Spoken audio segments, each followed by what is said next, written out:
Okay, hello guys, welcome back to Backbenchers Academy, hashtag Mayank sir. And if you're watching this video of mine, this is going to be a very interesting video where I'm going to talk to you from my heart. I'm going to tell you something which is very close to me, which I have followed throughout my life. लेकिन सबसे पहले I just want to tell you, please call your parents when you're watching this video. Don't watch this video alone, okay? Call your mother, call your father, anybody, and sit with them and watch this video. This is a request. The reason is that I want your parents to understand and support you in your journey for your exams. Okay. So what I'm going to tell you, it is very important. It's going to be very relevant. I hope so. It's going to be very relevant. And please call your mother and father or your parents and watch this video. Okay. The second thing which I'm going to tell you is that after this video, I'm going to make another video in which I'm going to tell you about the power course, which I'm going to restart. I did it once before. It was very successful. And now because your exams are coming from 29th, also for ISC and ICSC. Okay. So I'm going to talk in that about that in my next video. So please watch my next video. In this video, I'm going to tell you three most important mantras. Okay. If you follow those things, it's going to give you a lot of relief, and I hope it's going to give you a lot of success. Okay. So I'm going to tell you three very important things. I hope your parents are there now. The first thing which I'm going to tell you is that about this exam is that this exam, okay, I'm going to show you something. I've written it for you. Okay. I hope you can see it. I'm sharing my screen now. For a second, I'll share it with you people now. Yes. Okay, you can see these three mantras of success, which I'm going to reveal now. I think you can see it now. The first one, which I'm going to talk is this exam is a relay race. Okay, it's not 100-meter sprint as is life. Okay, so this is the first thing which I'm going to talk about is that this exam is a relay. Okay, see, I have a lot of students who are topping their classes, who are toppers in their class, and these are the people who are facing the most burnt out. They're getting burnt out, they're getting fatigued. Okay. So there are a lot of students in front of me who have also cried in front of me. They're coming, they're calling me and they're crying. They're saying, sir, we are fed up of the exams. The reason is very simple. I tell you why. Because the schools are continually taking exams. Okay, one after the another. One exam is not over, they are calling for another exam. I hope this is. I know this is happening in every school. What the schools are doing, they are taking exam after exam after exam, and continuously this thing is happening. So what is happening with the toppers is that because these toppers, these diligent students, they have a way of working. Okay, they work very hard all the time. Now, what is happening? Because in your November exam, the syllabus is relatively very small, okay, which they are not used to, but their working hours are the same. They're working for 12 hours on two chapters. Now, for example, in literature, we have only two chapters, okay, two stories and two poems. Now, these students, what they are doing, they're actually studying that hard. They're giving that much of time, but the syllabus is relatively small. So they are completing it very soon and they are revising the same thing again and again. They are studying the same thing again and again. So they are getting bored out. So what I'm trying to tell you here is that you people have to concentrate for March exams. Okay, that is the main exam. Your winning, your winning post is not the November exam, it's the March exam. So the parents, I'm requesting you, please tell your children to actually divide their workload. Okay, don't give yourself so much of pressure in this November exam, because I don't want you to get burnt out. I have already seen there are 2 or 3 students who have called me and they're crying in front of me, which I don't like. They're saying, sir, we are getting bored of this exam again and again and again. I know why. So don't try to give 12 hours for 2 chapters. Okay. Now, this is again very dicey. You will say, sir, you are telling us not to study that hard. Okay. I'm not saying that. What I'm trying to tell you is that the main exams are going to end by March. So you have to save yourself. You have to save your energy. Okay. So you have to sit with your parents and you have to work out a strategy. You cannot be burnt out in November. Then what are you going to do till March? Understand? So as in life, so as an exam, this is not a 2020 match. It's a test match. Okay. So you have to place your innings properly. You have to know that how much you have to study. You don't need to study 12 hours a day for just completing 2 chapters of All the chapters are getting reduced, isn't it? All the books, all the subjects have got reduced. So you don't have to put on the same level accelerator. You understand what I'm trying to say? So you have to proportionately study, and you have to save yourself, save your energy, save your spirit, save your passion, because this exam is going to end by March. So first thing which I want to tell you, to all those diligent students who are working very hard, take it little easy. Okay, take it little easy, go little slow. Okay, so because your end, the winning moment will come in March. You have to race till March. So first point is that this exam is a relay. It's not a 100-meter sprint. Okay, and I really tell all the parents to please sit with your children and help them to proportionately extend their time. Okay, they have to manage their time. Okay, so please help them. Okay, so because the chapters are very less, so you have to understand that. Now, the second thing, which is the most important thing, which I'm going to tell you, and this is going to help you in your life, is Mayank sir says this. Okay, this is my thing. I say that deconcentration in life is as important as concentration. Okay, this is very important point. You must understand this. That jitna jaruri concentration hai, utna deconcentration bhi zaruri hai. Okay, so deconcentration in life is as important as concentrating. Now there is little confusion in this word concentration. What is concentration? So I want to tell you what really is concentration. Okay.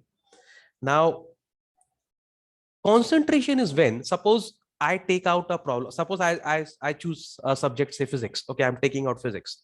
And now I want to study one problem of physics, or I want to study one paragraph of physics. Now, what should be my level of concentration? Suppose if I concentrate for 5 minutes, and I tell you it is very difficult to concentrate for 5 minutes also. Okay. So when I concentrate for 5 minutes, my mind should be absolutely clear. There should not be anything in my mind, only physics and me. There should not be this thought that, oh, I should check my WhatsApp. No, no, no. There will be some message in the Instagram, or I have to watch a cricket match in the evening, or I have to go for that movie in the evening. All these thoughts have to just vanish from your mind. Your mind has to be absolutely clear. Now, how clear? I can give you an example of that also. This is from my experience. Okay. Have you ever been to a swimming pool? All of you must have been there. If not, then go to a swimming pool. Okay. Not to a deep one, but to a shallow one. Okay. Don't get drowned there. Okay. Go to a swimming pool. Okay. Enter the pool and go sit on the floor of a swimming pool, which is like around 4 feet deep. Okay. Go and sit. Take a yogic posture. Okay. Go there and sit and relax under the water. You know what will happen when you sit under the water? Your mind will become absolutely still. Okay. There will be no noise, no sound. Everything will be calm. Okay. At that point of time, when you're inside the water and the water around you, there will be a strange kind of calmness. You experience that. That is the level of concentration I'm talking about. Now, what will happen after, say, 30 seconds or 1 minute, according to your capabilities? Okay, don't get drowned there. Okay, don't say, sir said, I'm going to a swimming pool and get drowned. Don't do that. Okay, come out of the pool. Now, what will happen? When you come out of the pool, the fresh air is going to come. Nah? You're going to breathe again. And you will feel a delight in your life. There will be energy. You know why? Because then your mind is saying that I am live again. When you were inside the pool, your mind was saying that I am dead. I can be dead. Your mind will be saying that. Okay, you will see life in a different prospect. You will see life as if everything has calmed down. But when you come out of the swimming pool again, and when there is fresh air, you breathe fresh air, there will be energy. So that is exactly what kind of concentration I'm talking about. So when you concentrate for 5 minutes, there should be calm around you. There should not be anything. Only you and your subject. Okay. One more thing. When you read any subject, you try to figure out what the problem is. Don't try to find out the solution.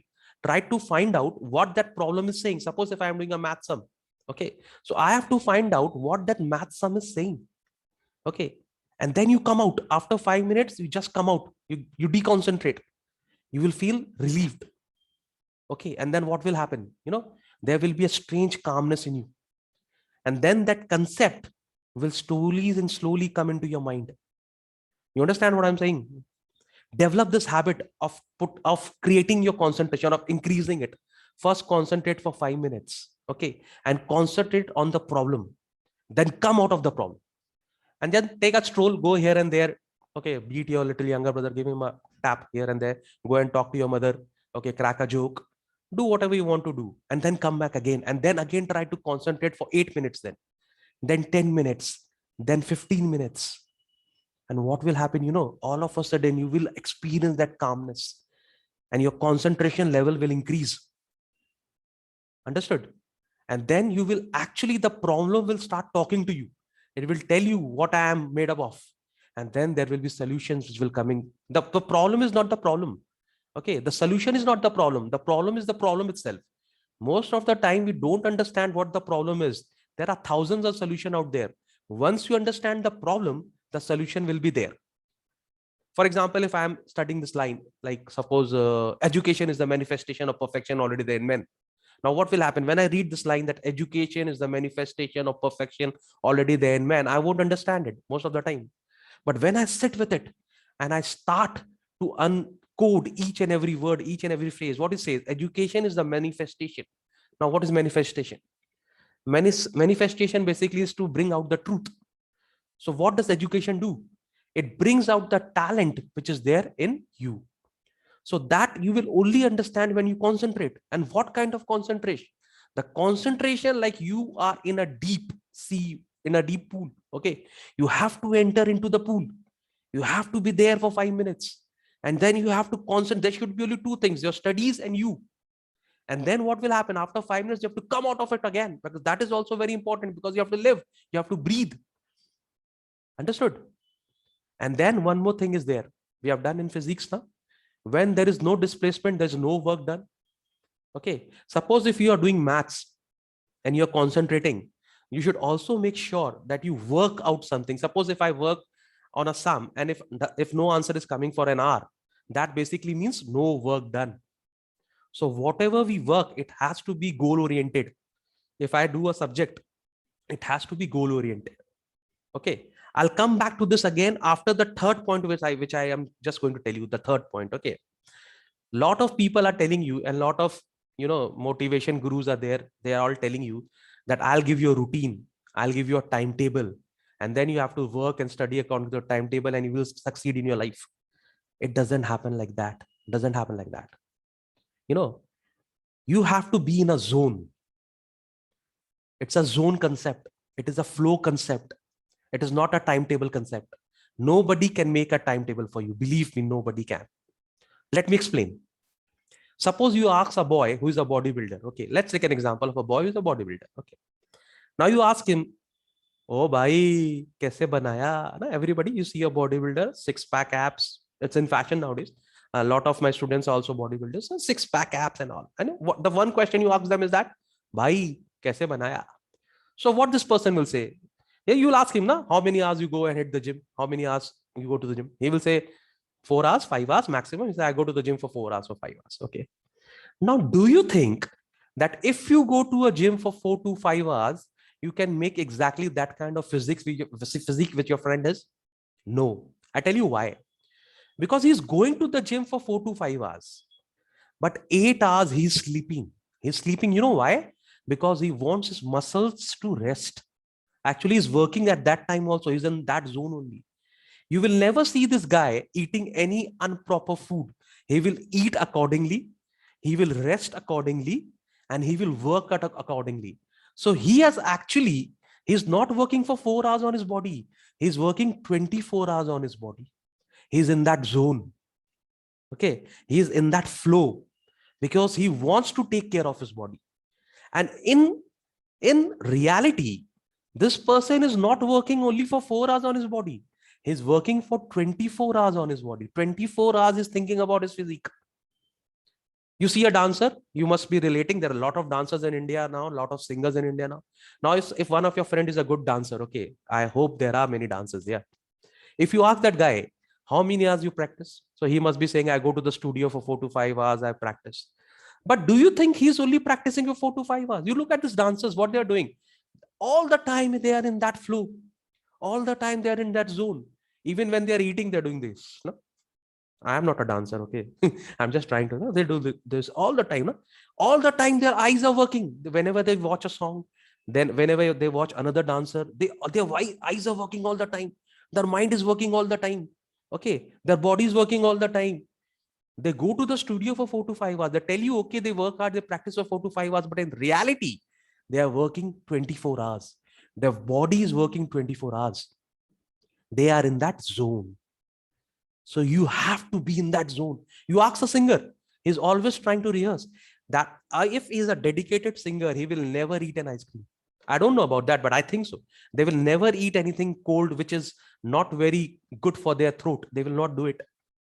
So what do you think? They're working for 4 hours? No, they are in that zone. They're in that flow. And they like it. That is why they are successful. So if you want to study, if you want to do well in your exam, the first question is whether you want to do it or you don't want to do it. Now, if you want to do it, you have to be in a flow. Now the question is, how will you come in a flow? The flow will come with that concentration. Start concentrating for 5 minutes first. Then concentrate for 7 minutes, then 11 minutes, then 15 minutes. Increase your time. Okay, let me give you another example. You have seen my videos now. You have seen all my videos. You have seen my literature videos. When you see my videos, you think like, sir is so entertaining. Na? Sir is cracking jokes with the students. Sir is doing a lot of fun. There's a lot of fun in the class. Sir is enjoying himself. Sir is pulling somebody's leg. Naveen ka tang khich rahe sir, and doing this, all the stuff. But I'll tell you what, when I'm teaching, I'm in my zone. My videos are unedited. I never edit my videos. Okay. You will see in my videos, sometimes you will realize that if somebody has come in my class who is unwanted, uninvited, and he's disturbing me, I don't like it. You can see my eyes. I become very angry. You know why? Because he's disturbing my zone. He's taking me out of my flow and I don't like it. So you think I'm cracking jokes. You think I'm getting entertained. You think I'm doing a lot of fun. I'm doing a lot of comedy in my class. But actually it's not that. I am in the flow. I am in the zone. That comedy is a part of my study. Understand? So if you want to do well in your exam, the timetable are not going to help you. You have to be in that flow. You have to be in that zone. Okay. You have to, your mind should be working 24 hours, your mind should be working. The problems, the sums, the theory has to come in your dreams. You have to feel it. Understand? So nobody, you see any successful person, you ask him, sir, when do you take holiday? When you don't you take holidays on Sunday? That person will tell you, what is Sunday? What is holiday? There is no holiday for a bodybuilder. There is no holiday for a dancer. There is no holiday for a singer. There is no holiday for a student. There is no holiday for a student. Let me tell you. You might be thinking that this person is not studying at this time. This person is cracking jokes with me. But no, every time they are in that zone, you have to practice that. I mean, a lot of people ask me, sir, how can you teach so many subjects? How can you teach physics, chemistry, bio, maths, economics, accounts? I don't even remember how many subjects I teach. And sometimes I ask myself that question, that how can I teach so many subjects? I record this video only to prove to people that I can teach. But you know what happens when I'm teaching physics now? Suppose I'm teaching physics. So I get into that zone. How? I go into that swimming pool concept. I told you now. And that concentration has actually developed in me because I am from a joint family. There was a lot of disturbance in the joint family. In India, there are a lot of joint families. So from my childhood, I'm used to that disturbance. So I figured this out, that whenever I'm studying, I want to go into that swimming pool, I want to go deep into the waters. And I concentrate on those levels when there is no world around me. And it is only my books and me. And it doesn't matter to me who's doing what. Doesn't matter to me because I'm in that pool. Okay. And that has become a part of me now. Okay. So when I'm teaching physics, I'm only concentrating in physics. At that point of time, if somebody comes and tell me, sir, I am having a problem in chemistry, I won't be able to help him out at that point of time because I'm concentrating in physics. After 5 minutes, when I come out, deconcentrate, when I come out of the pool, then again, I'll take 5 minutes. Then I'll jump into that swimming pool, which is chemistry. Okay. I'll again go deep into the water and then answers will come back. And it happens with literature also, with history also, with geography also. So if somebody tells you that you have to study for 6 hours, absurd, doesn't happen. Nobody in this world can do that. You can only study hard when you are in a zone, when you are in that flow. Understood? There are, like, for example, in cricket, there are so many batsmen. They are not doing well. They are all very talented, very skillful. But only those batsmen or those bowlers or those footballers who are in that flow, they perform well. So similarly, you students will have to be in your flow. Okay. You have to go in that zone and you have to practice it by doing 5 minutes of concentration. When you start studying, you concentrate only for 5 minutes. I tell you, it's very difficult to concentrate for 5 minutes also. It's not very easy. Start with 3 minutes. Okay. When you're studying for the first time, 3 minutes of concentration, and then you just think that you are into that deep waters. Okay. Nobody can actually distract you from there. Then you come out. Okay. Take a stroll. Deconcentrate. Okay. Then again, jump into the water, 7 minutes, then 10 minutes, then 15 minutes. Believe me, you will enjoy your life. You know, whenever you will come out from that concentration, there will be life. Just like when you come out of the swimming pool. When you come out of the swimming pool, the brain tells you I'm alive. So similarly, when you come out of that concentration bubble, the brain will tell you I'm alive. It will get relieved for 5 minutes and make it your habit. Okay, so 3 things I'm going to repeat again, and this is applicable in your life, not only for this exam. Life is also a relay. Okay, so what have you done in your life? How successful you are in your life? You can only calculate when you are on your deathbed, not before that. So one day failure and one day success doesn't make any changes in your life, not a major change in your life. Okay, you have to perform throughout your life. Similarly, November exam is only a part of your exam. Okay, it is only a part of your exam. It is not your entire life. Okay, students are coming for a class. We have a class at 12:30, so I'm just going to wrap this up. So first thing is that this exam is a relay race. Okay, number 2, develop your concentration. Okay, and always remember, deconcentration is also very important. Okay, you have to relax. You have to give your mind that breathing space, that life, that oxygen should come in. So you take a stroll. Okay, don't go for concentration. Don't go and jump into studies for 9 hours, 10 hours. Doesn't happen. Take little bit, concentrate for 15 minutes, 20 minutes, 30 minutes. Again, deconcentrate. Give yourself a break. Again, come back. Okay, this is the second point. Learn how to concentrate. And number 3, and the most important, be in that flow. Okay, be in that zone. Whatever you're doing in your life, in this exam or further in your exam, whenever you are there, be in that zone. Always try to be in the zone. Your exams are starting after 1 month. Try to develop, try to be in that zone, try to remember things. Okay, people may think that you are playing, people may think that you're talking to them, people may think you're watching TV. No, there is something which is working in my mind. And for that, it is very important that first you believe that you have to do it. Karna hai, matlab karna hai, matlab karna hai. Okay, so all those students who are toppers in your class and you're thinking that you're getting burnt out, deconcentrate. So deconcentration is as important as concentration. Okay, so 3 things in life. Number 1, this life is a relay. This exam is a relay. Develop the habit of concentration. And number 3, whatever you want to be, whatever you want to do, be in that zone. Okay, it's a zone concept. It's a flow concept. It's not a timetable concept. When you are in a zone, when you are in a flow, timetable will always be there. If you like what you are doing, you will work hard. Nobody will have to tell you have to work 6 hours or 8 hours. Okay, if you're in that flow, you're working 24 hours and you're enjoying it. Okay, so this is what I wanted to tell you. 3 mantras. Relay race. Always remember, it's a relay race. Okay, you will always have a second chance. Develop your concentration and be in the zone. Okay, 3 things to remember for your life. It is going to help you a lot. And I'm going to make another video when I'm going to start my classes. I'm going to tell you about this. Watch that video also. Okay, bye bye everybody.